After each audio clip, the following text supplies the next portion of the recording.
स्वामी जी महाराज ने सत्संग संग्रह भाग 2 में फरमाया कि प्रभु संत रूप धर आता है। सभी धर्मों में कहा है कि परमात्मा अपना भेद स्वयं बतलाता है। उस अनंत विभूषित परमात्मा को मनुष्य अपनी बुद्धि से नहीं जान सकता है। परमात्मा की शक्ति जब किसी मानव देह में काम करती है तो उसे संत का नाम दिया जाता है।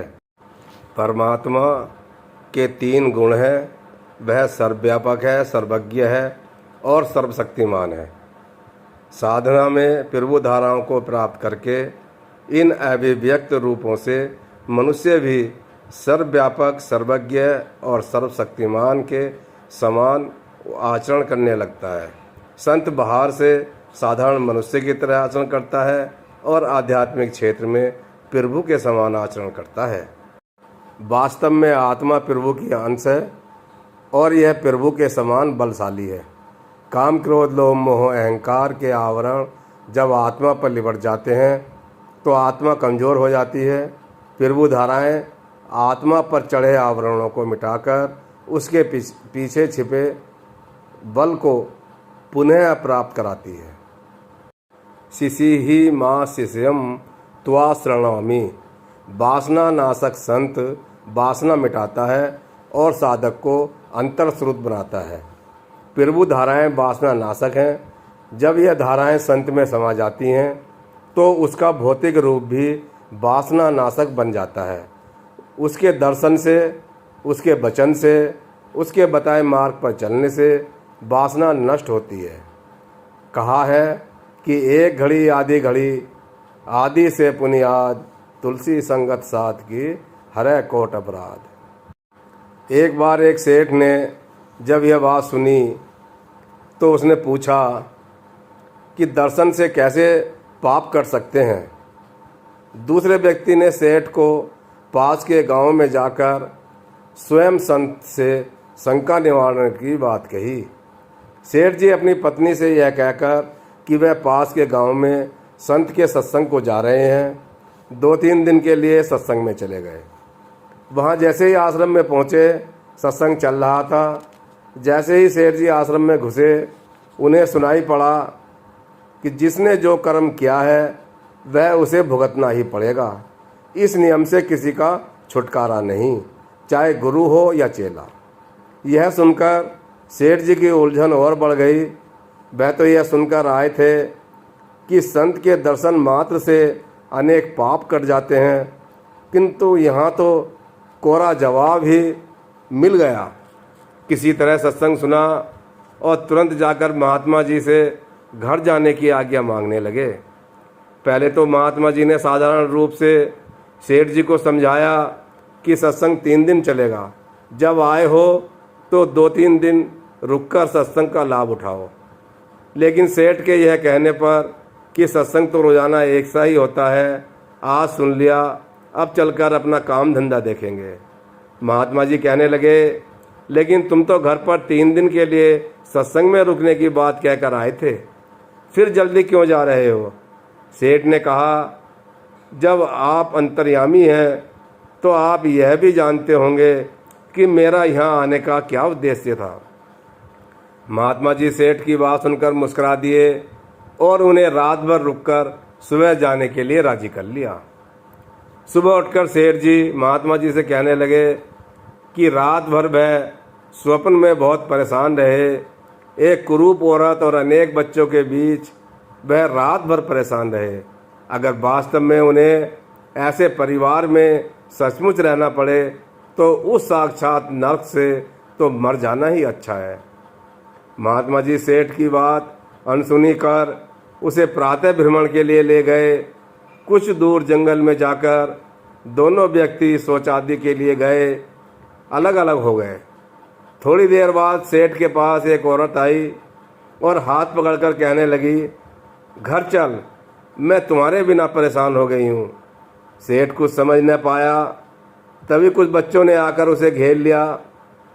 रात उसने जो स्वप्न में देखा था वह सब सामने था। सेठ जब तक कुछ समझता, गांव के आदमी भी इकट्ठा हो गए और उसे मारने पीटने की धमकी देने लगे। इसी बीच महात्मा जी भी वहां आ गए सारी बात खुलने पर पता चला कि उस औरत का आदमी 2 दिन पहले सांप के काटने से मर गया था। उसका नाम घसीटा था।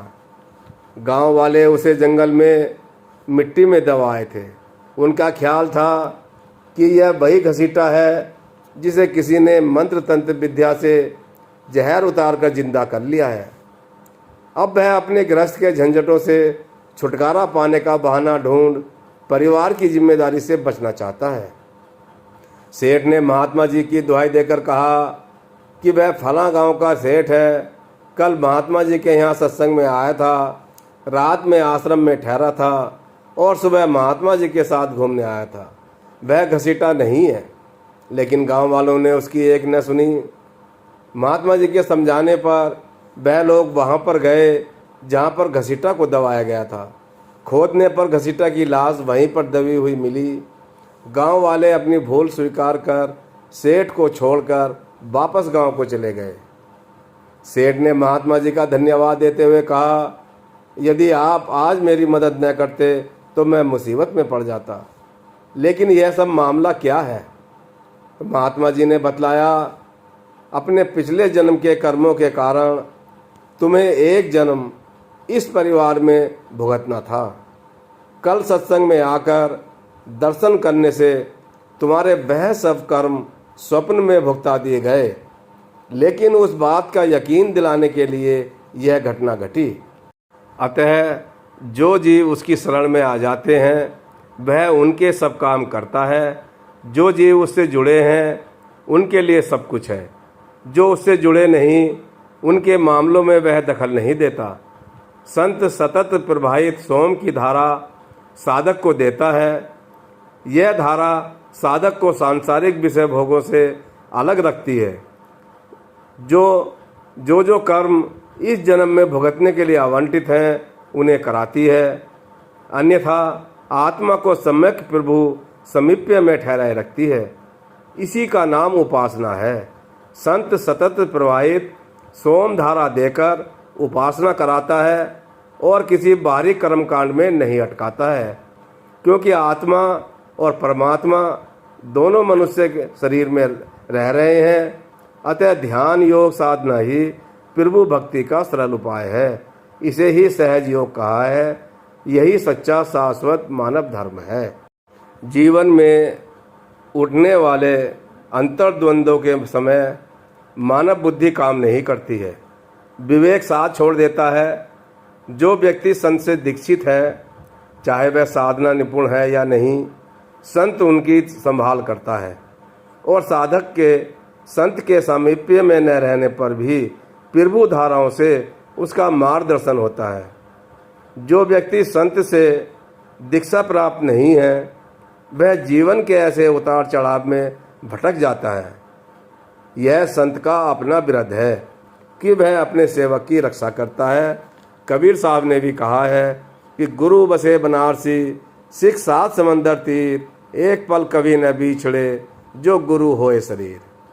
इस तरह जिंदा सस्वरूप हस्ती का गुरु रूप में मिलना बहुत बड़ी बात है, जिसकी बराबरी दुनिया की किसी धन संपत्ति का वैभव से नहीं की जा सकती है। शेष बातें कल रखेंगे। बोलो स्वामी जी महाराज की जय। भैया जी महाराज।